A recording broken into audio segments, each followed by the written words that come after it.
چون اون موقع مدرسه بوده اول راهنمایی مثلا مشهد برده، من یه بار رفتم گفت دیگه من نمیرم بیا خودت برو. گفتم بابا زشته من دیگه. گفت نه بیا برو.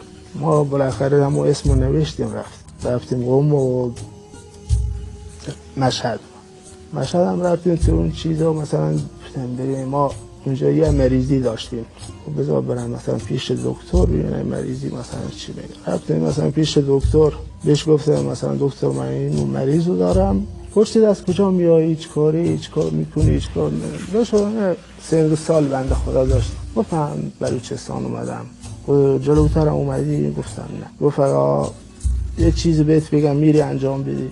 گفتم آره چرا نرم. گفت یه چیزی بگم باهات اگه انجام بدی برو بیا فردا من یه نسخه برات می‌نویسم برو. گفت برو امشب به امام رضا بگو امام رضا من این مشکل رو دارم از راه دوری اومدم. گفتم بابا ما سنی مذهبیم اصلا به امام رضا نه اعتقاد داریم نه حرم و این چیزا رو قبول داریم. هیچ اشکال نداره شما برو بگو. گفتم من نمیتونم داخل برم. گفت نمیخواد داخل بره برو از پشت همین در بگو همین حرم رو دیدی بگو. گفتم بابا حالا نمیخوای مثلا نسخه بنویسی یا پزشک هم بود؟ آره پزشک بود پزشک.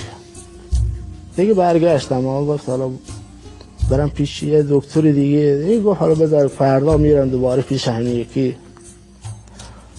رفتم پیش دیگه اون بنده خدا جایی که ما اقامت داشتیم یکی بنده خدا اونجا که بود پدرش تو حرم مثلا خادم حرم گفت بیا بریم امشب پیش بابا من تبرکی چیزی برات بگیرم.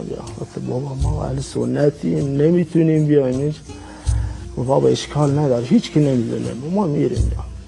ما رفتیم تو همون حرم و همون چیزی دکتر گفته بود من بهش گفتم به امام رضا گفت به امام رضا گفتم یا امام رضا امام رضا گفتی؟ آره ما سرطان داشتم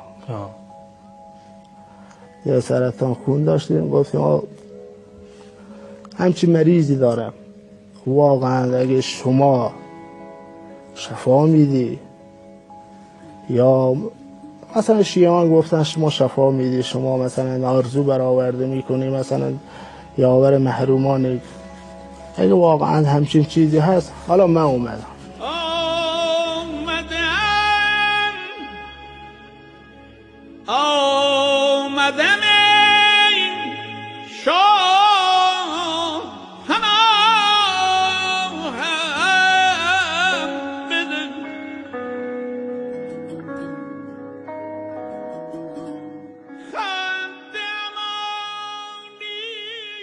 دو برگشتم دیگه با ناامیدی و مثلا تو اون خوابگاه اونجا صبح به دکتر زنگ زدم گفتم پیش امام رضا هم برد. گفت اشکال نداره 6 بعد از ظهر پیش من. اون موقع من رفتم دیگه نسخه رو نوشت داد بهمون شمارش هم داد. حدود 20 روز دیگه تو روستا همه اومدم مثلا سرحاله چه شد مثلا چون ما آفتاب سوخته هستیم تو اون مثلا حالا چند 2 هفته که مشهد بوده مثلا رنگ و چی عوض شده سفید شده و نمیدونم چی و چون خیلی هم گفتم محاله که مثلا همچین مریضی مداوا بشه. من اون روزی که اونجا پیش دکتر رفتم 54 کیلو وزنم.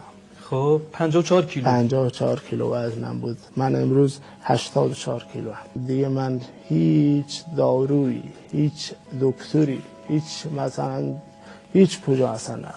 دیگه تمام شد که اصلا از اون روز که دیگه ما مثلا به مکتب شیعه پیوستم کلا زندگی هم مثلا از این رو به اون رو شد.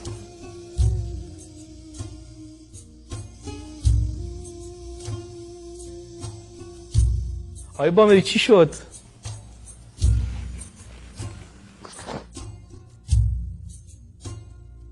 شاید خودشون هم باور نمی‌کردن یک روزی به اینجا برسن که عشق و ارادت و محبت امیرالمومنین تو دلشون باشه. آقای بامری این عشق رو میشه برام فقط در یک جمله بگی عشق امیرالمومنین و محبت امیرالمومنین و اهل بیت چیکار کرده با دلت؟ وصف شدنی نیست.